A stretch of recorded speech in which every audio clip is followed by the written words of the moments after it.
میرے اوپر 50,000 روپیہ قرضہ ہے، یا اللہ قرضے سے نجات دے دے، یا اللہ قرضے سے نجات دے دے، یا اللہ قرضے سے نجات دے دے۔ اب کیا ہوا؟ کوئی بندہ آپ کو مل گیا، کوئی ہمدرد مل گیا، آپ کاروبار کر رہے تھے، وہاں نفع ہو گیا، کسی نے آپ کا قرض دینا تھا، اس نے 50,000 آپ کو دے دیا۔ جب پیسے آپ کے ہاتھ میں آئے تو آپ کو پتہ چل گیا کہ دعا قبول ہو گئی جی۔ اب اگر کوئی یہ جانچنا چاہے کہ میں روز کہتا ہوں اہدنا الصراط المستقیم صراط الذین انعمت علیہم، کوئی پرکھنا چاہے، توجہ، کہ میری یہ دعا قبول ہوئی بھی ہے یا نہیں، تو اس کا طریقہ کیا ہے؟ یہ حدیث پاک سن لیں، پھر اپنا محاسبہ کریں، پھر اپنے اوپر غور اور فکر کریں، ہم اس نتیجے تک پہنچ جائیں گے کہ کیا اللہ نے ہماری یہ دعا قبول فرمائی ہے یا ابھی مزید دعا کرنے کی ضرورت ہے، ابھی یہ دعا درجہ قبولیت کو نہیں پہنچی۔ تو میرے کریم آقا نے فرمایا میں تمہارے پاس وہ چیز چھوڑ کے جا رہا ہوں، اگر اسے تھامے رکھو گے تو ہدایت کی سند میں تمہیں عطا فرما دوں۔ دو چیزیں کون سی؟ فرمایا احدہما اعظم من الاخر، دونوں چیزیں بڑی اعلیٰ پائے کی ہیں، ایک سے بڑھ کر ایک ہے، کسی ایک کو بھی نظر انداز نہیں کیا جا سکتا۔ پہلی چیز کتاب اللہ، اللہ کی کتاب قرآن، حبل ممدود من السماء الى الارض، فرمایا یہ آسمان سے زمین کی طرف لٹکی ہوئی رسی کی طرح ہے۔ فرمایا وَعِطْرَتِي أَهْلُ بَيْتِي، اور دوسری چیز میری عطرت اور میری اہل بیت ہے۔ ہم نے دو دعائیں کی، یا اللہ غور فکر تدبر کی اصابت دے، اللہ کے محبوب نے ہمیں غور فکر تدبر کے لیے قرآن عطا فرمایا ہے۔ ہم نے کہا مولا وہ بندے عطا فرما، وہ ہستیاں عطا فرما، وہ شخصیات عطا فرما جن کے نقش قدم پہ چلے۔ مصطفیٰ نے فرمایا وَعِطْرَتِي، پیار سے بولے وَعِطْرَتِي أَهْلُ بَيْتِي، فرمایا اگر وہ ہستیاں چاہیے، اگر وہ بندے چاہیے تو میری عطرت اور میری اہل بیت وہ ہستیاں ہیں جن کے نقش قدم پہ چلنا تمہیں مصطفیٰ سے ملا دے گا، تمہیں رب تعالیٰ سے ملا دے گا۔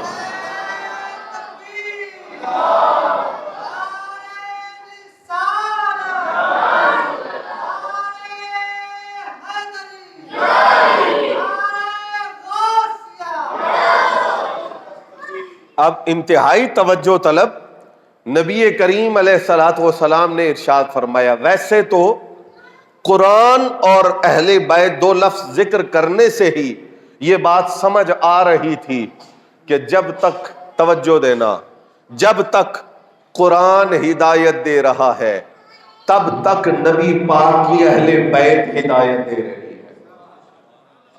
ہے۔ آج قرآن ہمارے پاس ہے نا موجود، ہم قرآن سے ہدایت حاصل کرتے ہیں نا، تو آپ کو یقین رکھنا چاہیے جس طرح آج تک قرآن ہمیں ہدایت دے رہا ہے، مصطفیٰ کریم کی اہل بیت بھی آج تک ہمیں ہدایت عطا فرما رہی ہے۔ فرمایا لیکن میرے آقا نے بات کو بڑا واضح فرما دیا، فرمایا لن یتفرقا۔ آج لوگ کہتے ہیں آل نہیں ہے، اہل بیت نہیں ہے، ان کے ذریعے ہدایت نہیں مل رہی۔ بھئی یہ آپ فیصلہ کریں خود۔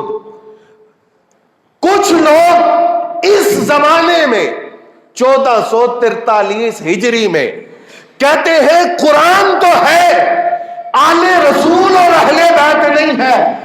آج کے دور میں جن سے ہم ہدایت لیں، یہ قرآن الگ کر رہے ہیں، آل رسول الگ کر رہے ہیں، اور 14 صدیاں پہلے سیدہ آمنہ کے لال نے فرمایا ہے یہ دونوں الگ نہیں ہو سکتے۔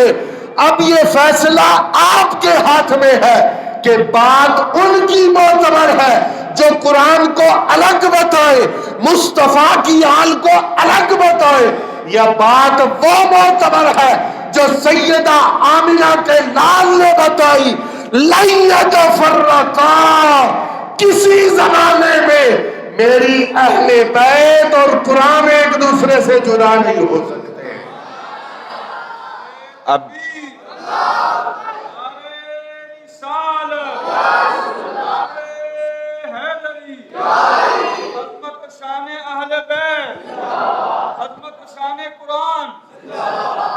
اب ابہام چھوڑا کوئی نہیں ہے نا، غیب دان نبی ہے، سب کچھ سامنے ہے۔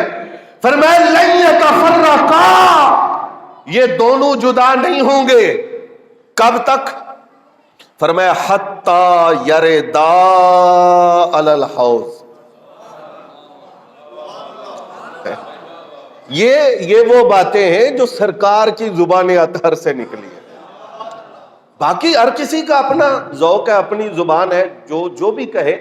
اور پھر آج کل میڈیا نے تو سب کو بہت ہی آزاد کر دیا ہے، لیکن میں آپ ہر مسلمان ہم پابند ہیں اس بات کے جو رب کے قرآن میں آئی ہے اور مدینے والے آقا نے اپنی مبارک زبان سے ارشاد فرمائی۔ فرمایا یہ جدا نہیں ہوں گے، حتی یردا علی الحوض، حتی یردا علی الحوض، دونوں تلفظ موجود ہیں۔ حتی یردا علی الحوض کا مطلب یہ ہے یہاں تک کہ حوض کوثر پہ یہ دونوں کٹھے آئیں گے۔ حتی یردا علی الحوض کا مطلب یہ ہے جب حوض کوثر پہ قرآن میرے پاس آئے گا تو میری اہل بیت بھی میرے پاس آئے گی۔ اب یہ جو بات میں آج کی اس محفل کی برکت سے اور یہاں بیٹھے ہوئے سادات کی برکت سے کرنے لگا ہوں، یہ زندگی میں نے کبھی پہلے نہیں کی، آج پہلی دفعہ آپ کی خدمت میں عرض کر رہا ہوں۔ توجہ چاہوں گا، نبی پاک نے فرمایا یہ دونوں کٹھے میرے پاس آئیں گے۔ توجہ دینا، یہ دونوں کٹھے آئیں گے۔ آتا وہ ہے جو پہلے پاس موجود نہ ہو، آئیں گے۔ مولا علی تو پہلے سے ساتھ موجود ہیں، وہ تو حوض کوثر تقسیم کرنے پہ ہیں، ان کی تو وہاں ڈیوٹی ہے۔ مائی صاحبہ تو ساتھ ہیں، حسنین کریمین طیبین طاہرین وہ تو ساتھ موجود ہیں، یہ آنے والے کون ہیں؟ یہ اتنی آسانی نہیں ہے کہ آپ سرکار کی حدیثوں کو تبدیل کر دیں اور کہیں یہ اس دور کی آل تھی، بس بات ختم ہو گئی، وہ چلے گئے دنیا سے۔ کملی والے نے فرمایا وہ آئیں گے۔ یہ کون آئے گا؟ یہ غوث پاک آئیں گے، یہ علی اجویری آئیں گے، یہ غریب نواز آئیں گے، یہ سیدنا میرے علی شاہ آئیں گے۔ حضور نبی پاک صلی اللہ تعالیٰ علیہ وسلم کی قیامت تک کی اولاد نبی پاک کی بارگاہ میں آئے گی۔ اس لیے مصطفیٰ نے فرمایا کسی زمانے میں، کسی دور میں، کسی وقت میں قرآن اور آل کو الگ الگ کر کے نہ دیکھنا۔ جس زمانے میں قرآن تمہیں ہدایت کا نور عطا فرما رہا ہوگا، اس زمانے میں ہدایت کی روشنی بھی تمہیں میرے گھرانے سے ملتی جا رہی ہے۔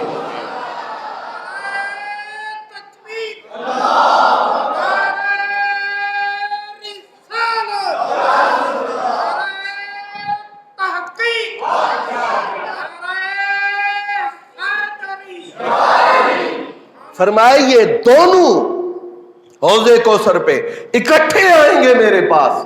اس کا مطلب یہ ہے کہ سرکار دو عالم نے فکر کے لیے، غور کے لیے، تدبر کے لیے ہمیں قرآن کی طرف راغب کیا۔ اور اگر کسی کے پیچھے چلنا ہے، کسی کا نقش قدم اپنانا ہے، تو پیارے آقا نے اس مقصد کے لیے ہمیں اپنی اہل بیت عطا فرمائی۔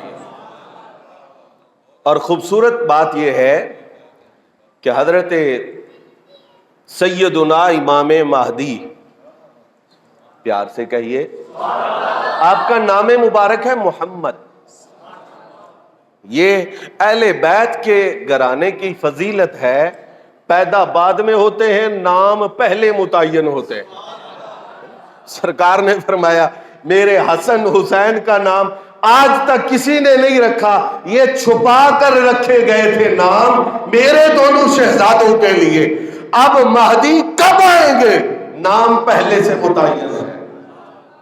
اچھا صرف آپ کا نہیں، حضور نے فرمایا اس کا نام میرے نام پہ ہوگا، اس کے والد کا نام میرے والد محترم کے نام پہ ہوگا، محمد بن عبداللہ، لیکن لقب کیا ہے مہدی؟ لقب کیا ہے؟ اتنی جلدی نہ کریں ہدایت اور آل مصطفیٰ کو جدا کرنے میں، ابھی تو جو آخر پہ تشریف لے کے آنے والے ہیں ان کا لقب ہی مہدی ہے، جس کا لقب مہدی ہے۔ اور ہادی اور مہدی میں فرق کیا ہے؟ ہادی کے لفظ نہیں فرمائے، مہدی کے لفظ فرمائے، حالانکہ جو مہدی ہوتا ہے وہ ہادی بھی ہوتا ہے، جو ہادی ہوتا ہے وہ مہدی ہوتا ہے، لیکن سرکار نے فرمایا مہدی بڑی توجہ چاہوں گا، کہا میری اولاد کا رشتہ میرے ساتھ اتنا پکا ہے کہ کئی 100 سال گزرنے کے بعد میرا بیٹا مہدی آئے گا، مگر تعلق ایسا ہوگا مجھ سے ہدایت لے رہا ہوگا، زمانے میں ہدایت تقسیم کر رہا ہوگا۔ اس کیفیت کو کچھ لوگ سمجھ ہی نہیں سکتے کہ رسول پاک کی اولاد کا رسول پاک سے رشتہ کتنا مضبوط ہے۔ وقت کا گزرنا، زمانے کا گزرنا، ٹائم کا گزرنا اس رشتے کو کمزور نہیں کر سکتا۔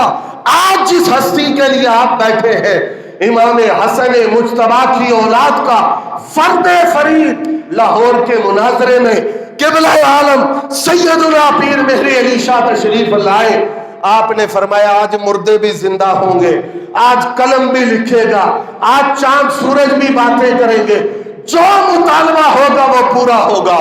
کسی سنگی نے، کسی بیلی نے، کسی مرید نے عرض کیا حضور اگر وہ آ گیا، یہ مطالبے ہو گئے تو پھر؟ آپ نے فرمایا کٹی قلے دے زور تے کددی۔ ایک دفعہ پیار سے کہے نا۔ اب یہ تو بڑا سادہ سا جملہ بولا، لیکن اس جملے کی گہرائی میں اترو کہ 13 صدیاں گزرنے کے بعد تاجدار گولڈا کہہ رہے ہمارا رابطہ آج بھی مضبوط ہے، ہمارا تعلق آج بھی مضبوط ہے، میں نے کہنا ہے پورا تو میری سرکار نے کرنا ہے نا۔ تو فرمایا وہ مہدی ہوگا، صرف ہادی نہیں مہدی ہوگا، میری بارگاہ سے ہدایت لے گا، کائنات میں تقسیم کرے گا۔ جو خوبصورت نکتہ ہے وہ یہ کہ امام مہدی سرکار کے وصال اقدس کے 100 سال بعد تشریف نہیں لائے، 400 سال بعد بھی نہیں، 1000 سال، اب 14 صدیاں گزر گئی ہیں، ابھی تک نہیں آئے۔ قیامت کے قریب، قیامت کے بالکل، اس کا مطلب کیا ہے؟ تاکہ امت کو پتہ رہے قیامت کے قریب جا کر بھی یہ نہ سوچنا ہو پہلے سید نہیں رہے، فرمایا اس وقت بھی اگر تمہیں ہدایت ملے گی تو میری اولاد کے واسطے سے ملے گی۔ اور ایک بات میں کہہ رہا ہوں، غور کریں آپ، علماء سے پوچھیں، یہ علماء تشریف فرمائے، عیسیٰ علیہ السلام آسمان سے اتریں گے نا، امام مہدی آسمان سے وہ پیدا ہوں گے، اور جس گھرانے میں پیدا ہوں گے وہ گھرانہ اس وقت دنیا میں ہے نا؟ کیوں نہیں؟ ایسے تو نہیں ہے، ایسے تو نہیں ہے نا کہ وہ دھاری نہیں ہے دنیا میں، پھر کیسے پیدا ہوں گے؟ وہ گھرانہ اس دنیا میں موجود ہے۔ اس کا مطلب یہ ہے، ایک جملہ آپ حضرات کی نظر کر رہا ہوں، نبی پاک نے فرمایا جناب آدم سے لے کر میرے والدین تک سب ہدایت پر تھے، مطلب یہ ہوا جناب آدم سے جناب محمد تک اور جناب محمد سے محمد تک۔ امام مہدی کا نام کیا ہے؟ امام مہدی کا نام کیا ہے؟ محمد۔ جناب آدم سے جناب محمد تک جناب محمد سے حضرت محمد مہدی تک فرمایا ہدایت اگر کہیں بھی نظر نہ آئے تو ہدایت دینے والا گھرانہ یہی محمد مصطفیٰ کا گھرانہ ہے۔ تو یہ ایک تسلسل ہے۔ ہاں جی، ہمارے پیر صاحب نے وہ، میں اس کو تفصیلاً تو نہیں بتاؤں گا، لیکن ایک بندے کو مخاطب کر کے کہا تھا کہ ہمارے باپ دادا کو تو دنیا جانتی ہے، آپ کے باپ دادا کون ہیں، آپ کی نسل کا ثبوت کیا ہے؟ آپ اوروں کو سرٹیفکیٹ دے رہے ہیں، اوروں کو سند دے رہے ہیں، آپ کی اپنی سند کیا ہے؟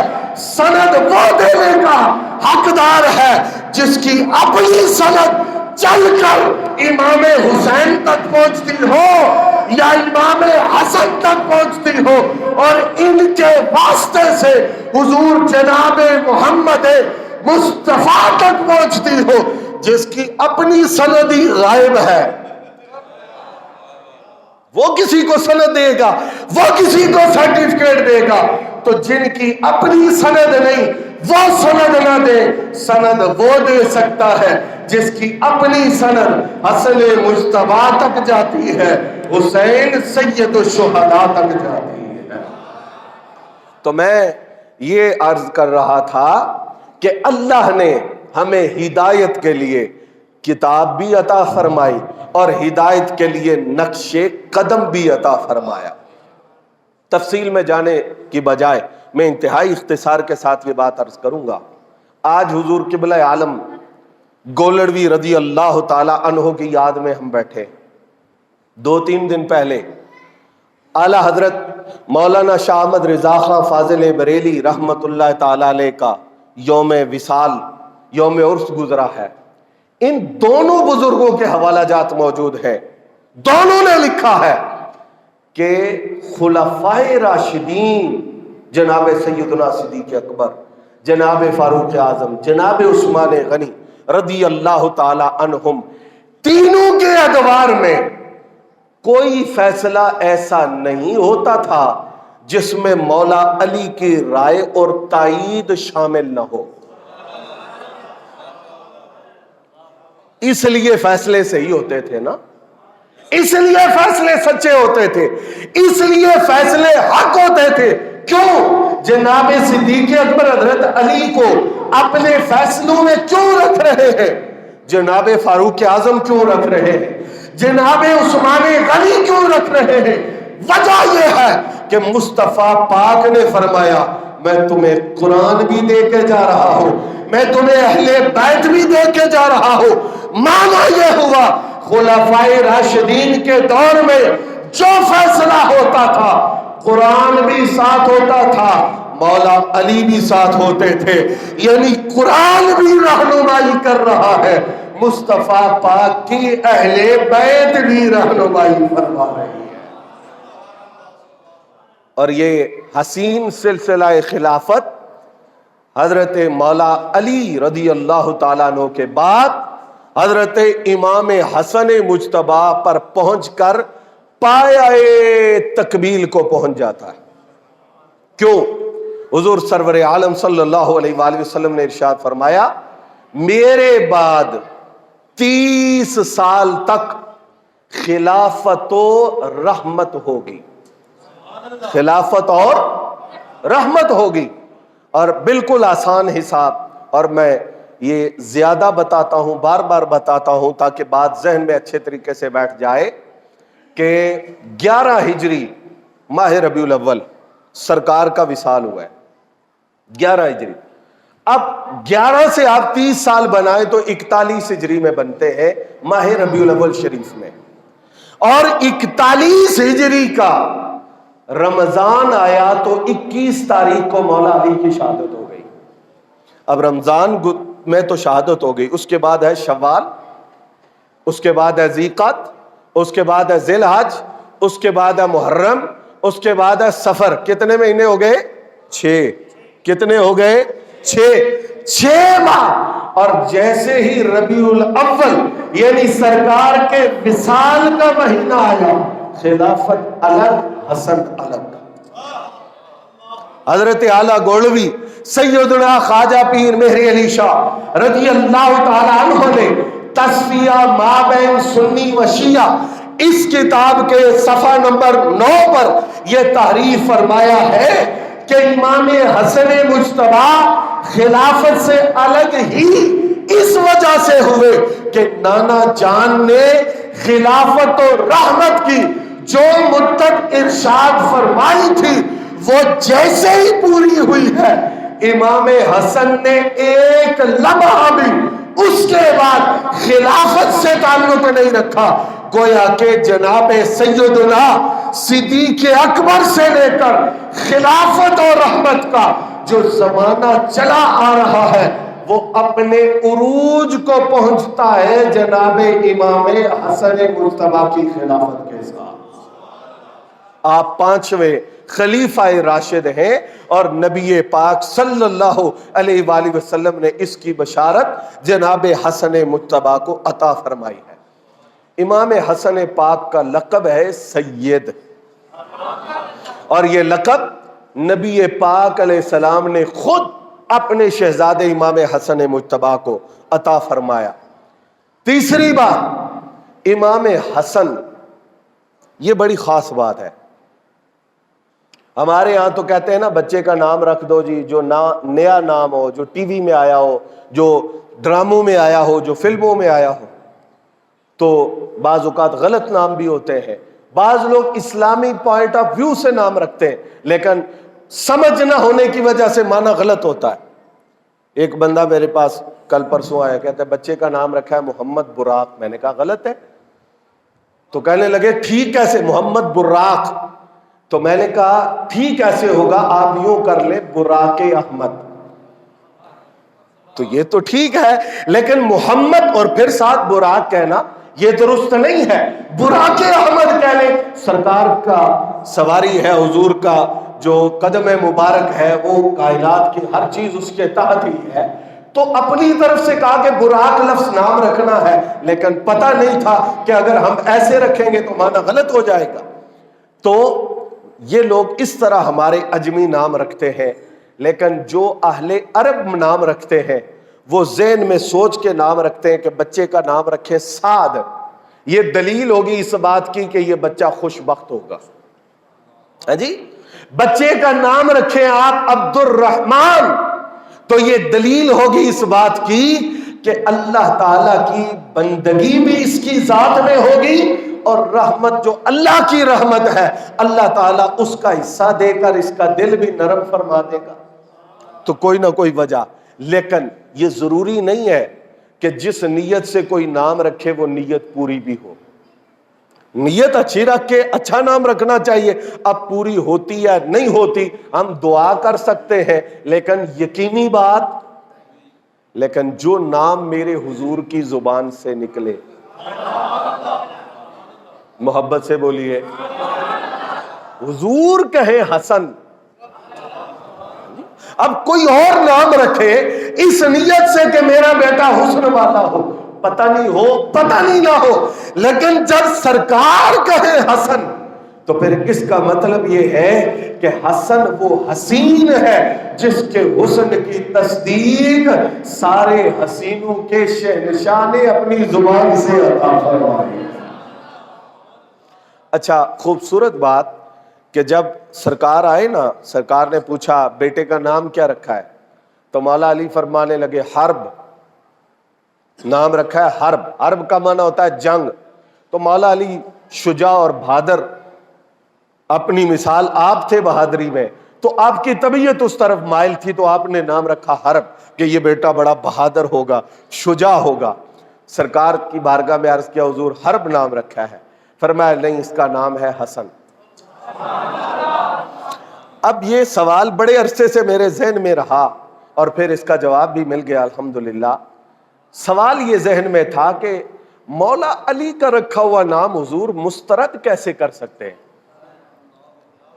یہ اختیار کی بات نہیں، پیار کی بات۔ اختیار میں تو حضور جو چاہیں کریں، اور پیار یہ ہے، سرکار مولا علی کو فرماتے اما تردا، علی تو اس طرح خوش نہیں ہے، علی تو اس طرح خوش نہیں ہے، علی تو اس طرح خوش نہیں ہے۔ اس کا مطلب سرکار مولا علی کو خوش دیکھنا چاہتے ہیں۔ آپ کی خوشی میں حضور کی خوشی ہے، اختیار کی بات نہیں، پیار کی بات کر رہا ہوں۔ نام رکھا، اور نام بھی اپنے بیٹے کا رکھا۔ سرکار نے فرمایا حرب نہیں، حسن ہے۔ اب جو وجہ، جو جواب میرے ذہن میں آیا وہ یہ ہے، حرب کا معنی ہوتا ہے بہادری والا، شجاع، جنگجو۔ سرکار نے کہا اب علی کے بیٹے کو یہ نام رکھنے کی بھلا کیا ضرورت ہے؟ اس کے بہادر ہونے کے لیے اور اس کی بہادری کے اعلان کے لیے کیا اتنا کافی نہیں ہے کہ وہ علی کا بیٹا ہے؟ یہ نام رکھ کے ضرور بتانا ہے کہ یہ بہادر ہے، یہ جنگجو ہے۔ حسن کی بہادری پر اتنی گواہی کافی ہے کہ اس کی رگوں میں خون علی کا ہے، یہ بیٹا علی کا ہے، تو اس سے بڑھ کر بہادری کی اور دلیل نہیں چاہیے۔ فرمایا نام حسن ہے، علی کا بیٹا ہونا اس کی بہادری کی دلیل ہے۔ تو پھر حضور حسن کیوں؟ فرمایا اس لیے میرے حسن کا وارث حسن ہے، میرے حسن کا وارث۔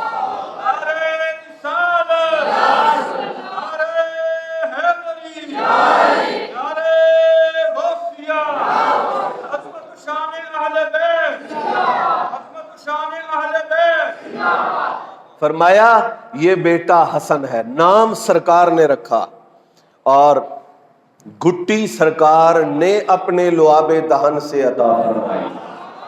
ہاں جی، حضور نے اپنے لعاب دہن سے۔ اور پھر اتنی بات ہی نہیں ہے، نبی پاک علیہ السلام نے فرمایا کہ یہ میرا بیٹا ہے، یہ میرا بیٹا ہے۔ دیکھیں ایک بڑی غور طلب بات ہے، اگر کوئی کسی کا بیٹا ہونا، یہ بہت غور سے سمجھے بات، وہ اس کا باپ ہے، بیٹا ہے، شناختی کارڈ پہ ولدیت لکھی ہوئی ہے، ایک بندہ اس پہ تہمت ہی لگا دیتا ہے بالفرض، کہتا ہے تو اس کا بیٹا نہیں ہے، یہ بندہ گناہگار ہے، کافر نہیں ہے۔ اگر غلط کہہ رہا ہے، گناہگار ہے، کافر نہیں ہے۔ اگر واقعی کوئی کسی کا بیٹا ہو اور کوئی انکار کر دے نہیں نہیں تو اس کا بیٹا نہیں ہے، تو یہ کہنے والا گناہگار ضرور ہے، کافر نہیں ہے۔ لیکن جس کو میرے نبی اپنی زبان سے بیٹا کہہ دیں، بس سمجھ آ رہی ہے بات؟ حضور کی زبان سے جس کے لیے ابنی کے لفظ نکلے، سرکار جس کو بیٹا کہے، میں کہتا ہوں کوئی کسی کا بیٹا ہو اس کا انکار کفر نہیں ہے، لیکن میرے مصطفیٰ جو بات اپنی زبان سے نکال لے، اگر کوئی کہتا ہے کہ میں مصطفیٰ کی زبان سے نکلی ہوئی بات کو نہیں مانتا، تو کملی والے کے سامنے کھڑے ہونے والا اسلام کی دولت سے محروم ہو جائے گا۔ اب یہ جو حسین مرحلہ ہے، شکل بھی حضور والی، اور پھر سرکار یہ فرما رہے ہیں کہ یہ میرا بیٹا ہے۔ آپ بخاری شریف اٹھائیں، حضرت سیدنا صدیق اکبر خلیفہ اول امیر المومنین رضی اللہ تعالی عنہ اپنے کندھوں پر امام حسن کو اٹھاتے، پیار سے بولے، کندھوں پر اٹھاتے ہیں اور اٹھا کر کہتے ہیں شبیہم بالنبی۔ صدیق قربان آپ کی عظمت پر، آپ بات وہی کرتے ہیں جو میرے حضور کی زبان سے نکلی ہے۔ نبی پاک نے فرمایا یہ حسن ہے، یہ میرے حسن کا وارث ہے۔ صدیق کہتے شبیہم بالنبی، یہ بیٹا جو میں نے اپنے کندھوں پہ اٹھایا ہے یہ نبی پاک کا شبیہ ہے، یہ نبی پاک کا۔ مفتی سید علی اکبر شاہ صاحب تشریف فرما ہے، تو ان کی موجودگی میں اور بھی سارے لوگ بیٹھے ہیں۔ عام طور پر یہ کہا جاتا ہے کہ حسن پاک سر سے لے کر ناف تک حضور جیسے، حسین پاک ناف سے لے کر قدموں تک سرکار جیسے۔ میں یہ عرض کرتا ہوں حسن پاک سر سے لے کر پاؤں تک حضور جیسے۔ حسین پاک سر سے لے کر پاؤں تک حضور جیسے. آپ کہیں گے حدیث پاک میں تو آیا ہے، حدیث پاک میں شبیہ کے لفظ نہیں ہے، حدیث پاک میں اشبہ کے لفظ ہے. یہ اس میں تفضیل کا صیغہ ہے.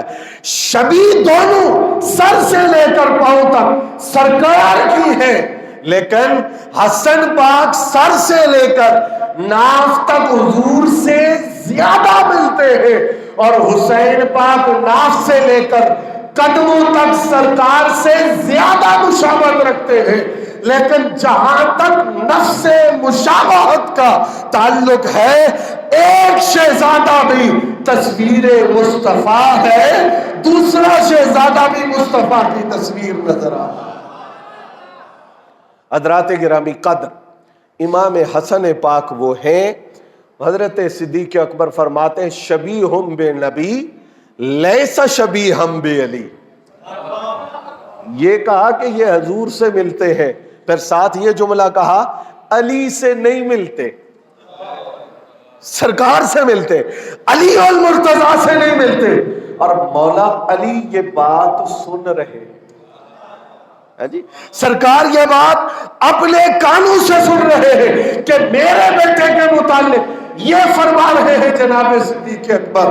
اور مولا کائنات وہ ہیں جو حق بات کی تصدیق کرنے والے ہیں، اگر چپ بھی رہے تو تصدیق ہے. لیکن مولا علی مسکرا کر جناب صدیق اکبر کی اس بات کی تصدیق فرما رہے ہیں. حضور نبی اکرم صلی اللہ علیہ وآلہ وسلم نے ارشاد فرمایا حسن میرا محبوب ہے. حسن میرا، ویسے حضور جو ان سے محبت کرتے تھے وہ بتاتی ہے کہ محبوب ہے، لیکن میں پھر وہ بات دہرا رہا ہوں میرے بھائیوں، اس دور کے اندر ان باتوں کو سنو. میرے آقا کی زبان سے کسی بات کا نکلنا یہ معمولی چیز نہیں ہے. اگر پھر مثال دے رہا ہوں، اگر آپ کہیں میں فلاں بندے سے محبت کرتا ہوں وہ میرا محبوب ہے، کوئی آپ کو جھٹلا دے جھوٹ بول رہا ہے، اگر آپ جھوٹ نہیں بول رہے تو وہ صرف گناہگار ہوگا. لیکن سرکار کہیں فلاں میرا محبوب ہے، یہ ذہن میں رکھے کہ جو بات میرے آقا کی زبان سے نکلتی ہے اس کا مقام یہ ہے. فرش والے بھی احترام کرتے ہیں، عرش والے بھی حسن کو محبت کی نگاہ سے دیکھتے ہیں، یہ کملی والے کا محبوب ہے. حضور نبی کریم صلی اللہ تعالی علیہ وآلہ وسلم مائی صاحبہ کے گھر تشریف لاتے ہیں اور فرماتے ہیں اے نہ لکا، بچے کو لاڈ سے، پیار سے، محبت سے عرب لکا کہتے ہیں، لکا. حضور نبی کریم فرماتے اے نہ لکا. صحابہ کرام سرکار سب منتظر ہیں کہ حسن پاک کب آتے ہیں. اور یہ روایت میں یہ لفظ موجود ہے. صحابہ کرام کہتے ہیں ہمارے ذہن میں تھا کہ پتہ نہیں مائی صاحبہ کپڑے تبدیل کروا رہی ہیں، غسل کروا رہی ہیں، تیاری کروا رہی ہیں، لیٹ کیوں ہیں؟ فرمایا کچھ دیر گزری، امام حسن آئے، دونوں بازو کھلے ہیں، سرکار نے ان کو دیکھ کے اپنے بازو کھول دیے. اور ایک اور محبت کا جملہ میں ساتھ ملا دوں، یہ تبھی محبتیں نہیں ہیں. نبی پاک کا کسی سے محبت کرنا، جس کو سرکار محبوب بنا لے اس کو محبوب سمجھنا، اس سے محبت رکھنا، یہ تیرے اور میرے دین اور ایمان کا مسئلہ ہے. اب آپ انداز دیکھیے، یہ وہی محبوب ہے جو ایک نظر اوپر اٹھائیں تو کعبہ بدل جائے، جس طرف اٹھ گئی دم میں دم آ گیا جی. اس نگاہ عنایت پہ صرف نگاہ، نماز میں حضور نے نگاہ اٹھائی آسمان کی طرف، قد نرا تقلب وجہ، صرف نگاہ اگر اٹھتی ہے تو کعبہ تبدیل ہو جاتا ہے. اٹھائیں کتابیں. امام حسن گلی میں آ رہے ہیں، بڑی توجہ اور پورے پیار سے سننا. سرکار سامنے تشریف فرما ہوئے، اب سرکار نے حسن پاک کو دیکھ کر اپنے دونوں بازو پھیلا دیے. مقصد کیا تھا؟ حسن میری طرف آئے. اب حسن پاک ادھر کو چلتے ہیں، حضور نے اپنا رخ ادھر موڑا، اور بھائی نظر اٹھانے سے قبلہ بدل رہا ہے. کملی والے نے اپنا پورا جسم پھیرا کدھر؟ جدھر حسن ہے. حسن پاک پھر اس طرف جاتے ہیں، سرکار اس طرف رخ کرتے ہیں. حسن پاک ادھر جاتے ہیں، سرکار ادھر رخ کرتے ہیں.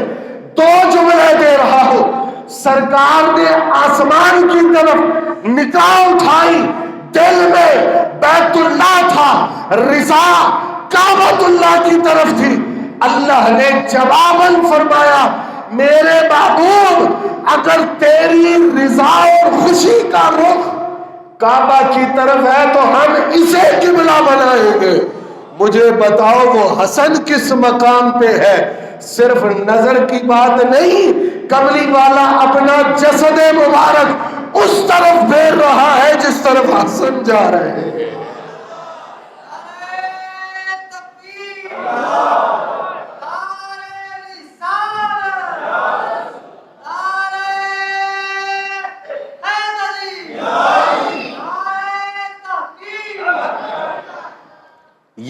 یہ ہیں محبتیں. اور پھر میں بارے دیگر کہہ رہا، صحابہ کرام رضوان اللہ علیہم اجمعین نے معمولی بات نہیں. آج کوئی عالم صاحب سادات کا احترام کریں، انہیں اٹھ کے ملے، پوچھا جائے کیوں آپ احترام کر رہے ہیں، وہ کہیں کہ جی سید ہیں. سید کیا ہوتے ہیں؟ آؤ میں تمہیں بتاؤں سید کیا ہوتے ہیں. حضرت امام حسن مجتبیٰ جب کہیں گزرتے چلتے پھرتے حضرت جناب سیدنا ابو ہریرہ کی نظر پڑتی، دیکھ کے ہی کہتے یا سیدی. اب لوگ پوچھتے یہ آپ کیوں کہہ رہے ہیں؟ فرمایا سرکار نے ان کو سید کا لقب عطا فرمایا.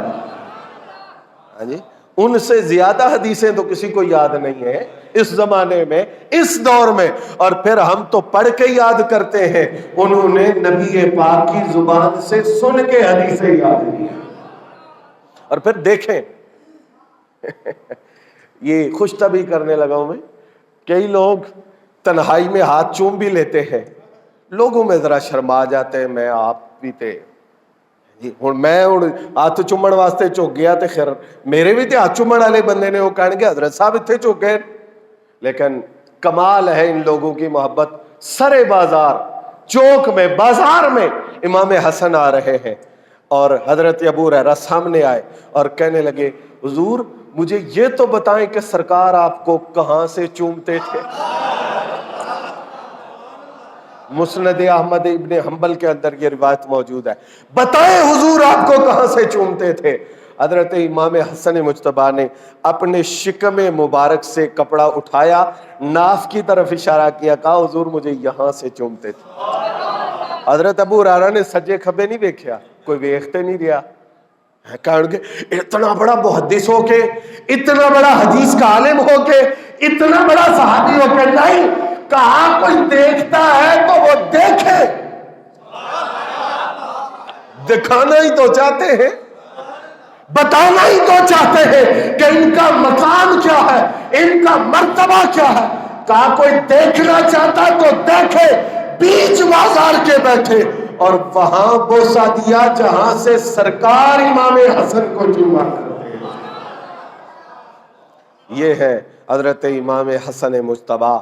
امام حسن کے حسن کے لیے بس اتنا کافی ہے کہ دنیا ان کو دیکھ کے کہتی تھی نواسا اتنا حسین ہے تو نانا کتنا حسین ہو. اور بھی بہت کچھ ہے. یہاں تک بھی ہوتا تھا کہ حسن سرے مجلس نہ آیا کرو، جہاں تم آ جاتے ہو پھر کسی اور پہ نظر نہیں پڑتی. پھر نہ کوئی یہ دیکھتا ہے کہ بادشاہ کون ہے، عہدہ کس کے پاس ہے، حکومت کس کے پاس ہے، دولت کس کے پاس ہے، مال کس کے پاس ہے. دنیا کچھ نہیں دیکھتی. دنیا دیکھتی ہے تو صورت مصطفیٰ دیکھتی ہے. تو حسن سر مجلس نہ آیا کرو، پھر دنیا تجھے دیکھتی ہے، ہمیں کوئی نہیں دیکھتا. تو امام حسن اس پہ بھی صابر رہے ہیں. امام حسن مجتبیٰ وہ ہستی ہیں کہ جن کی سخاوت یہ ہے کہ حضرت داتا صاحب آپ کا بھی ذکر خیر ہو جائے، چونکہ وقت بھی زیادہ طویل نہیں ہے تو حضرت داتا صاحب نے لکھا، فرمایا قیامت تک کے لیے حلم اور برداشت کی خیرات دنیا کو حسن دیتا ہے، یا کشف المحجوب اٹھائے، اور فرمایا قیامت تک ابتلا اور آزمائش پہ صبر کرنے کی خیرات بارگاہ حسین سے ملتی ہے۔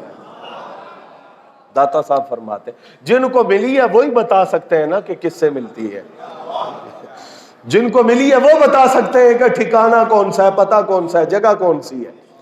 تو آپ داتا صاحب فرماتے ہیں کہ ایک دن ایک بندے نے آ کے امام حسن مجتبیٰ کو گالیاں دینا شروع کر دی، تو آپ نے اسے کہا کہ بھائی کیا مسئلہ ہے تیرا، کوئی پریشانی ہے تو بتاؤ، میں دور کرتا ہوں، کوئی چیز ضرورت ہے میں دیتا ہوں۔ گالیاں سن کے یہ کہنے والا حسن ہو سکتا ہے۔ آج بھی میں ہاتھ باندھ کے عرض کرتا ہوں جہاں تک میری آواز جائے، علماء حق، مسلک اہل سنت کے جو علماء ہیں، خدا کے لیے اپنی زبان وہ رکھیں پتہ چلے تم مدینے والے محبوب کے غلام ہو۔ تمہارا لہجہ، تمہاری گفتگو، تمہاری گفتار سے مولائے کائنات کی محبت کی خوشبو آنی چاہیے۔ امام حسن ممبر پہ بیٹھے ہیں اور یہ بھی نہیں کہ اختیار کوئی نہیں، آپ اس وقت امیر المومنین ہیں، بندے نے آ کے گالیاں دینا شروع کر دی۔ جواب کیا ہے گالیوں کا؟ کوئی ضرورت ہے تو بتاؤ میں پوری کر دیتا ہوں۔ اس نے گالیاں بڑھا دی، گالیاں زیادہ کر دی۔ امام حسن نے خادم کو فرمایا جاؤ فلاں فلاں چیز لے کے آؤ اور اسے دو۔ جب اس کے سامنے وہ چیز آ گئی، فرمایا یار معذرت کرتا ہوں، تجھے مجھ تک آنا پڑا، پھر آ کر گالیاں دینا پڑی، پھر میں نے تیری یہ حاجت پوری کی، چاہیے تو یہ تھا کہ تو گھر میں ہی بیٹھا ہوتا تو میں تیری ضرورت پوری کر دیتا۔ یہ سلوک جب دیکھا تو اس نے کہا میں گواہی دیتا ہوں، تمہارا کردار بتاتا ہے کہ تم رسول اللہ کے بیٹے ہو، تمہاری گفتار بتاتی ہے کہ تم رسول پاک کے شہزادے ہو۔ تو امام حسن کی یہ سخاوت بھی ہے اور امام حسن کا یہ حلم بھی ہے، برداشت بھی ہے۔ آپ کی شہادت کے یہ ایام ہے امام حسن مجتبیٰ کے، اور زیر خورانی کے ذریعے آپ کی شہادت ہوئی۔ حضور نبی پاک صلی اللہ تعالی علیہ وآلہ وسلم پر اللہ رب العزت نے قرآن مجید کی یہ جو آیتیں نازل فرمائی ہیں، مرج البحرین یلتقیان بینہما برزخ لا یبغیان یخرج منہما اللؤلؤ والمرجان، دو دریا چلتے ہیں، دو سمندر چلتے ہیں، مرج البحرین یلتقیان، اور دونوں جدا نہیں ہوتے، ایک دوسرے سے ملتے ہیں، ان کا ایک دوسرے سے تعلق ہے، لیکن وہ ایک ہے یہ دوسرا ہے، دو ہے، دو ضرور ہے لیکن دونوں آپس میں ملتے ہیں۔ بینہما برزخ لا یبغیان، درمیان میں ایک برزخ ہے، ایک رکاوٹ ہے، یہ ادھر نہیں جاتا وہ ادھر نہیں آتا۔ تو مفسرین کرام کی ایک جماعت نے یہ لکھا ہے، کہا ایک بحر نبوت ہے، ایک بحر ولایت ہے۔ بحر نبوت حضور ہے، بحر ولایت مولا علی ہے۔ ہاں جی، مولا علی نبی نہیں ہے، یہ ایک الگ سمندر ہے، وہ ایک الگ سمندر ہے، لیکن نبی پاک سے جدا یلتقیان، دونوں کٹھے ہیں۔ درمیان میں برزخ ہے کہ یہ مقام نبوت پر نہیں ہے لیکن حضور کے ساتھ ہے۔ یخرج منہما اللؤلؤ والمرجان، فرمایا جب یہ دو بحر ملتے ہیں تو پھر اس سے لؤلؤ اور مرجان دو موتی نکلتے ہیں۔ یہ ایک موتی جو لؤلؤ ہے، لؤلؤ وہ موتی ہوتا ہے جو سبز رنگ کا ہوتا ہے، اور مرجان وہ موتی ہوتا ہے جو سرخ رنگ کا ہوتا ہے۔ کا ایک شہزادے کو زہر کھلایا گیا اور رنگ سبزی مائل ہوا، دوسرے پہ خنجر تلوار تیر چلائے گئے اور رنگ سرخی مائل ہوا۔ فرمایا یہ لؤلؤ حسن ہے اور مرجان حسین ہے۔ یہ باغ نبوت، بحر نبوت اور بحر ولایت سے آنے والے دو موتی ہیں۔ ایک کو دنیا حسن کے نام سے جانتی ہے، دوسرے کو دنیا حسین کے نام سے۔ یہ ہے